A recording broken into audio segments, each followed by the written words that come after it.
अस्सलाम वालेकुम प्यारे व्यूवर्स, कैसे हैं आप सब। मेरा नाम है सायरा। आज हम अपने किचन में बनाएंगे पाव की रेसिपी, जिन्हें हम डबल रोटी भी बोलते हैं, बन भी बोलते हैं और पाव भी बोलते हैं। इन्हें बनाना बहुत ही आसान है, तो चलिए बनाना स्टार्ट करते हैं। सबसे पहले हम एक बाउल लेंगे और इसके अंदर 1.5 कप हम नीम गर्म दूध ऐड करेंगे। नीम गर्म दूध ही हमने लेना है, ठंडा नहीं लेना। और फिर इसके अंदर हम 2 टेबलस्पून चीनी ऐड कर देंगे। इसके बाद हमने 1 चम्मच इंस्टेंट ईस्ट लेनी है और इसको अच्छे से मिक्स कर देना है। मिक्स करने के बाद हम इसको कवर कर देंगे और 5 मिनट के बाद दोबारा मिलते हैं। ये देखें, ये अच्छे से मिक्स हो गई है, 5 मिनट गुजर गए हैं। और 3 हमने कप जो है वो मैदा के लेने हैं। 1.5 कप दूध लिया था और 3 कप हमने मैदा लेना है और इसको बहुत ही अच्छे से हमने अच्छे से इसको मिक्स कर लेना है। पाव का, और हम इसको डबल रोटी, बन, कुछ भी आप इसको नाम कह लें, इनका जो ये डो होती है बहुत ही ये सॉफ्ट होती है और हाथों को बहुत ही अच्छी पकती है।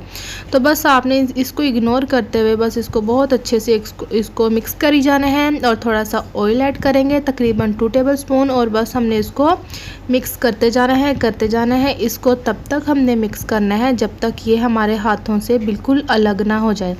ये देखें, हाथों से अब मेरे बिल्कुल नहीं ये चिपक रहा। और अब हम इसको तकरीबन 1 घंटे के लिए राइस होने के लिए रख देंगे। 1 घंटा गुजर चुका है। ये देखें, डो हमारी कितनी फूल चुकी है।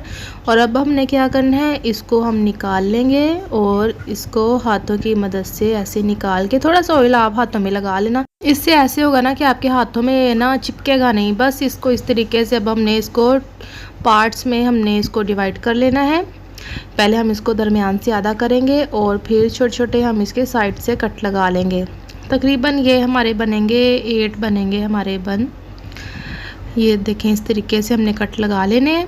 और इसके बाद हमने इसको पेड़ा बनाते जाना है। बड़ा ही स्मूथ सा आपने पेड़ा बनाना है और साइड पे इसको ऐसे रखते जाना है। ये देखें कितने ज़बरदस्त तरीके से ये बन रहे हैं। सारे मैंने पेड़े बना लिए हैं और मैंने ट्रे ली है, बेकिंग ट्रे। इसके ऊपर थोड़ा सा ऑयल लगाएंगे और ब्रश की मदद से इसको अच्छे से लगा लेंगे पूरी ट्रे में। ठीक है जी। इसके बाद हमने सारे जो पेड़े हमने बनाए हैं डबल रोटी के, वो हम इनके ऊपर, ट्रे के ऊपर रख देंगे।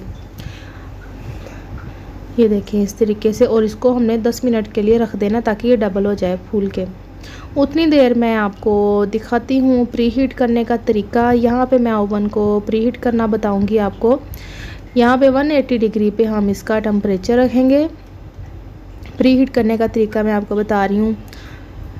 180 पे हम इसका टेम्परेचर रखेंगे। इसके बाद जो है रॉड्स जो हैं वो हम दोनों ऑन कर देंगे, ऊपर और नीचे वाले फ़ैन ऑन कर देंगे। और तकरीबन 10 मिनट्स के लिए हम इसको प्री हीट करेंगे ओवन को। उतनी देर वो जो हमने बन मैंने रखे हैं ट्रे में, 10 मिनट्स उनको चाहिए और 10 मिनट्स ही ये ओवन को प्री हीट होने के लिए हम रख देंगे जी। यहाँ पे ये देख सकते हैं 10 मिनट्स के बाद ये फूल चुके हैं। और थोड़ा सा हम मिल्क लेंगे। मिल्क लेने के बाद ब्रश की मदद से हम सब के ऊपर थोड़ा थोड़ा करके लगा देंगे। अगर आप एग लगाना चाहें तो एग भी आप लगा सकते हैं फेंट के जी। तो यहाँ मैंने ओवन में रख दिया है और अब मैं आपको इसकी टाइमिंग सेटिंग बताती हूँ। 180 पे टेम्परेचर रखेंगे, दोनों रॉड्स ऑन करेंगे और 30 मिनट्स का हम इसका टाइमर लगाएंगे। 30 मिनट्स के बाद मैं आपसे दोबारा मिलती हूँ। फ़ैन ऑन करेंगे, 180 पे टेम्परेचर ऐसे। ठीक है जी। ये देखें 30 मिनट्स के बाद मैं आपसे दोबारा मिलती हूँ जी। तो प्यारे व्यूवर्स, ये आप देख सकते हैं बन हमारे बन के रेडी हो चुकी है। कितना ज़बरदस्त इनका कलर आया है। इनको चाहे आप दूध के साथ बच्चों को खिलाएं या इनके आप जिंगर बनाएं। जिंगर भी आप इसके बना सकते हैं, या ये वड़ा पाव भी आप इसका बना सकते हैं। कुछ भी आप इसको, हर चीज़ में आप इसको यूज़ कर सकते हैं। ये जो मैंने बन बनाए हैं, इनसे मैं आपको नेक्स्ट वीडियो में जिंगर बना के दिखाऊंगी। तो ये देखें, बच्चों का ये मोस्ट फेवरेट होता है जिंगर बर्गर। आप आराम से घर में बना सकते हैं। तो जी प्यारे व्यूवर्स, अगर आपको आज की रेसिपी मेरी पसंद आई हो तो प्लीज़ मेरी वीडियो को लाइक करें, शेयर करें और अच्छे अच्छे कमेंट्स करना मत भूलें। मैं आपसे मिलूँगी कल एक नई वीडियो के साथ। तब तक के लिए अल्लाह हाफिज़।